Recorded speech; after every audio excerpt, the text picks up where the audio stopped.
성도 여러분 안녕하세요. 말씀 묵상 리바이벌입니다. 말씀을 통해 또 은혜 받는 귀한 시간 되시기를 소망합니다. 오늘 하나님께서 우리에게 주신 말씀은 요한계시록 4장 1절에서 11절까지 말씀입니다. 함께 읽겠습니다. 이 일 후에 내가 보니 하늘에 열린 문이 있는데 내가 들은 바 처음에 내게 말하던 나팔 소리 같은 그 음성이 이르되 이리로 올라오라. 이후에 마땅히 일어날 일들을 내가 네게 보이리라 하시더라. 내가 곧 성령에 감동되었더니 보라, 하늘의 보좌를 베풀었고 그 보좌 위에 앉으신 이가 있는데 앉으신 이의 모양이 벽옥과 홍보석 같고 또 무지개가 있어 보좌에 둘렸는데 그 모양이 녹보석 같더라. 또 보좌에 둘려 24 보좌들이 있고 그 보좌들 위에 24 장로들이 흰옷을 입고 머리에 금관을 쓰고 앉았더라. 보좌로부터 번개와 음성과 우레소리가 나고 보좌 앞에 켠 등불 7이 있으니 이는 하나님의 7영이라. 보좌 앞에 수정과 같은 유리바다가 있고 보좌 가운데와 보좌 주위에 네 생물이 있는데 앞뒤에 눈들이 가득하더라. 그 첫째 생물은 사자 같고 그 둘째 생물은 송아지 같고 그 셋째 생물은 얼굴이 사람 같고 그 넷째 생물은 날아가는 독수리 같은데 네 생물은 각각 6 날개를 가졌고 그 안과 주위에는 눈들이 가득하더라. 그들이 밤낮 쉬지 않고 이르기를 거룩하다 거룩하다 거룩하다 주 하나님 곧 전능하신 이여 전에도 계셨고 이제도 계시고 장차 오실 이시라 하고 그 생물들이 보좌에 앉으사 세세토록 살아계시는 이에게 영광과 존귀와 감사를 돌릴 때 24 장로들이 보좌에 앉으신 이 앞에 엎드려 세세토록 살아계시는 이에게 경배하고 자기의 관을 보좌 앞에 드리며 이르되 우리 주 하나님이여 영광과 존귀와 권능을 받으시는 것이 합당하오니 주께서 만물을 지으시니라. 만물이 주의 뜻대로 있었고 또 지으심을 받았나이다 하더라. 아멘. 오늘 본문인 요한계시록 4장은 이 땅의 예배를 넘어서 하늘의 예배 장면을 우리에게 보여주고 있습니다. 사도 요한이 성령 안에서 열린 하늘문을 통해 본 것은 말로 다 형언할 수 없는 하나님의 보좌와 그 앞에서 드려지는 완전한 예배임을 보게 되는데요. 본문 1절에서 3절 말씀을 보면 사도 요한은 박해받는 성도들을 대신하여 하늘의 문을 통해 그들에게 소망의 메시지를 전하려고 하고 있습니다. 2절 말씀에 보면 사도 요한이 성령의 감동이 되어 보게 된 것은 하늘의 보좌와 그 보좌 위에 앉으신 이입니다. 여기서 보좌에 앉아 계신 분은 성부 하나님이시죠. 하나님께서 보좌에 앉아 계신다라는 것은 하나님께서 우주와 역사를 통치하시는 왕이시라는 의미입니다. 여기서 보좌는 왕이 앉는 의자를 말합니다. 왕은 보좌에 앉아서 자신의 나라를 통치하며 심판을 행합니다. 그러므로 성부 하나님께서 보좌에 앉아 계시다라는 것은 하나님이 왕으로서 우주와 역사의 통치자이자 심판자라는 것을 보여줍니다. 본문 3절에서 사도 요한은 보석의 아름다운 색깔로서 보좌에 앉으신 하나님을 묘사하였는데요. 이 보석은 모두 하나님의 영광과 위엄과 아름다움을 말해주고 있습니다. 벽옥은 수정같이 맑고 투명한 보석으로 하나님의 영광과 거룩하심을 보여주고 있습니다. 홍보석은 붉은 보석으로 하나님의 진노와 심판을 보여줍니다. 무지개는 노아 홍수 심판 이후에 종말까지 다시는 물로 심판하지 않겠다는 하나님의 언약을 상기시켜주며 그렇기에 녹보석은 푸른 보석으로 심판이 시행되는 중에도 하나님의 은혜와 자비를 보여주고 있습니다. 우리는 먼저 당시 성도의 눈으로 하늘 보좌의 장면을 생각해 보아야 합니다. 세상 권력의 중심에 있는 로마의 황제로 인해 교회는 조롱당하고 또 무시당하고 박탈당했으며 그 시련의 강도는 커져만 갔습니다. 그런 성도들이 벽옥 같고 홍보석 같고 또 녹보석 같은 하늘의 보좌에 앉으신 하나님에 대한 설명을 들었을 때 그들은 은혜를 받았고 또 위로를 받았습니다.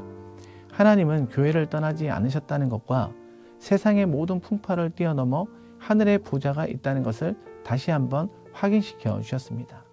악이 지배하고 불의가 성행해 보이는 이 세상 속에서도 우리는 여전히 하나님을 찬양하며 영과 진리로 예배하는 삶을 살아야 하는 이유가 바로 여기 있습니다. 땅에 보좌와 앉은 자들이 그 자리에서 우리를 짓밟는다 할지라도 우리는 하늘의 보좌에 앉으사 여전히 세상을 통치하시는 하나님을 바라보며 이기는 자의 삶을 살아가야 하는 것이죠. 하늘 보좌의 관점에서 세상을 바라볼 때 비로소 역사를 이해하게 될 것이고 어떤 상황에서도 인내하며 주님의 위로를 받게 될 것입니다. 그리고 본문 4절에서 7절 말씀에 사도 요한은 환상 가운데 하늘 보좌에 앉으신 하나님의 영광을 보았을 뿐만 아니라 그 주변에 하나님을 경배하는 24장로들과 네 생물을 보고 그들의 찬양 소리를 들었습니다. 하나님의 보좌 주위에 24보좌가 있는데 거기에는 24장로가 흰옷을 입고 머리에 금관을 쓰고 앉아 있습니다. 요한계시록 전체에 걸쳐 이들은 하나님 앞에 엎드려 경배하는 이들로 묘사되며 또 두 번에 걸쳐서 그들 중 한 명이 해설자의 역할도 하며 그들이 성도들의 기도를 하나님께 올려드리는 일에 동참하는 경우도 등장합니다. 여기서 24장로는 구약의 12지파와 신약의 12사도를 대표하여 온 교회를 상징하고 있습니다. 이들은 모두 하나님의 보좌 앞에서 예배하는 존재들입니다. 창조된 모든 존재는 하나님의 주권 앞에서 자신을 낮추며 영광과 존귀를 돌립니다. 이 모습은 곧 우리가 마땅히 드려야 할 예배의 자세를 보여주죠. 우리의 예배는 단지 주일 1시간에 드리는 것이 아니라 삶 전체에서 하나님의 위대하심을 인정하고 높이는 삶이어야 하는 것입니다. 그리고 8절에서 11절 말씀에 보면 내 생물은 밤낮 쉬지 않고 찬양합니다. 8절 말씀에 거룩하다 거룩하다 거룩하다 주 하나님 곧 전능하신 이여. 이것은 예배의 본질이 하나님의 거룩하심을 선포하는 것임을 보여줍니다. 하나님은 우리가 찬양할 수밖에 없는 거룩하고 위대하신 분이십니다. 그리고 9절부터는 24장로들이 자신의 면류관을 보좌 앞에 던지며 하나님께 경배합니다. 면류관은 그들이 이룬 업적이나 권위를 상징하지만 이들도 그것을 내려놓습니다. 진정한 예배는 내가 무엇을 이루었는가를 자랑하는 것이 아니라 모든 영광이 하나님께 속해 있음을 고백하는 것입니다. 이제 말씀을 맺겠습니다. 사랑하는 성도 여러분, 예배는 하나님 중심, 창조의 목적 회복, 그리고 모든 존재의 찬양인 것입니다. 우리가 드리는 예배가 단지 형식이나 의무가 아니라 하늘의 예배에 참여하는 놀라운 특권임을 잊지 말아야 합니다.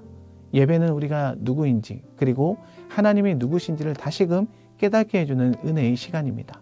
오늘도 하나님 앞에 우리의 마음을 다해 경배하며 장차 우리가 하늘에서 드릴 그 영원한 예배를 미리 맛보는 시간이 되시기를 예수님의 이름으로 축복합니다.